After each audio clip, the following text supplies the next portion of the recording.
ছবিলপাড়া গ্রামে ধনীরাম নামে এক বড় ব্যবসায়ী ছিলেন, যিনি গরিবদেরকে দান করতে খুব ভালোবাসতেন। ধর্মশালা, অনাথ আশ্রম, বিভিন্ন স্থানের মন্দিরে তিনি দান করে থাকেন। তাই তার পুরো গ্রামে অনেক সম্মান ছিল। ধনীরামের এক মেয়ে ছিল, লিপি, যার 1 বছর আগে তার বিয়ে হয় এক বড়লোক পরিবারে। কিন্তু তার মেয়ের কপালে সুখ লেখা ছিল না, কারণ বিয়ের পর লিপি ও তার মা বাবা জানতে পারে যে তার বর অকর্ম ও জুয়ারি। 500 টাকা দাও আমাকে এখনই, দারু খাবো বন্ধুদের সঙ্গে ও আড্ডা মারবো। আমার কাছে আর কোনো টাকা নেই, সব টাকা তো তুমি নিয়ে নিয়েছো। আমি কিছু জানি না, যেখান থেকে পারো নিয়ে আসো তুমি। আমি কোথায় পাবো বলো, আমাকে মারো না প্লিজ। তোমার বাবাকে বলো টাকা দিবে। পুরো গ্রামে তো দান করে বেড়াচ্ছে, নিজের মেয়ে জামাইয়ের কথা মনে পড়ছে না একবারও? বিয়েতে আমার বাবা যেগুলো সোনা গয়না দিয়েছিল সবই তো বন্ধুদের সঙ্গে মদ ও জুয়া খেলে শেষ করে দিলে। এই কারণেই লিপির পরিবার এখনও দরিদ্রে দিন কাটাচ্ছে। প্রত্যেকটা দিন লিপির কষ্টে কাটে। একদিন ধনীরামের বউ ধনীরামকে বলে, তুমি তো জানো আমাদের মেয়ে লিপির বড় জুয়ারি, সব টাকা পয়সা জুয়াতে হেরে গেছে। তাই লিপি খুব কষ্টতে দিন কাটাচ্ছে। বেটির সাহায্য করছো না কেন? পুরো গ্রামের তো সাহায্য করছো।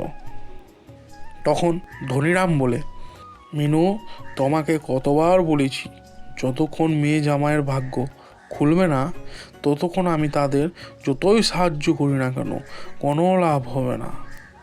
যবে আমাদের মেয়ে ও জামাইয়ের ভাগ্য ভগবান পরিবর্তন করবে, সেদিন নিজেই আনন্দের জীবন উপভোগ করবে আমার মেয়ে ও জামাই। এগুলো কথা শুনে মিনুর ভালো লাগে না, কারণ মেয়ে যদি কষ্টে থাকে তাহলে মা কেমন শান্তিতে থাকতে পারবে। সে ভাবতে থাকে কিভাবে তার মেয়ের সাহায্য করা যায়। একদিন হঠাৎ ধনীরাম কর্মক্ষেত্রে একদিনের জন্য শহরের বাইরে যায়। এই সুযোগের ফায়দা নিয়ে মিনু তার জামাই ও মেয়েকে নিজের বাড়িতে আসতে বলে। কিছুক্ষণ পর জামাই ও মেয়ে আসে এবং শাশুড়ি মা তাদের আদর যত্ন করে খাওয়ার টেবিলে বসতে বলে। তাদের জন্য বিভিন্ন প্রকার রান্না বান্না করে টেবিলে নিয়ে আসে। নাও বাবা, জামাই, এগুলো খাও, এসব খাবার তোমাদের দুজনের জন্য।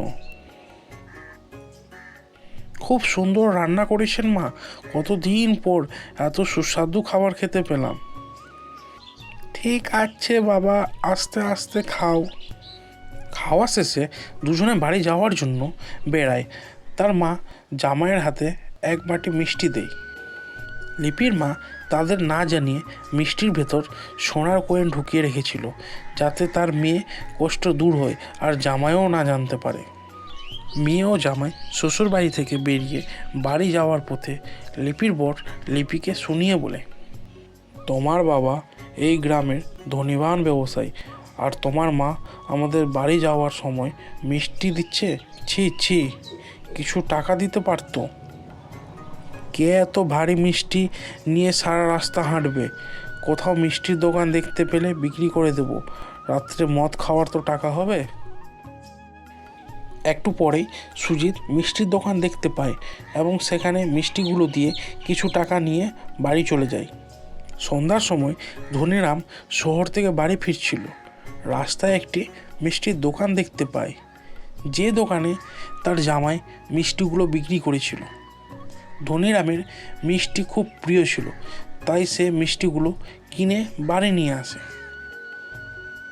ধনীরামের হাতে মিষ্টির ঝুড়ি দেখে মিনু মনে মনে ভাবতে থাকে আর ধনীরামকে জিজ্ঞাসা করে, এটা কি নিয়ে আসলে তুমি? তোমার জন্য মিষ্টি নিয়ে এসেছি।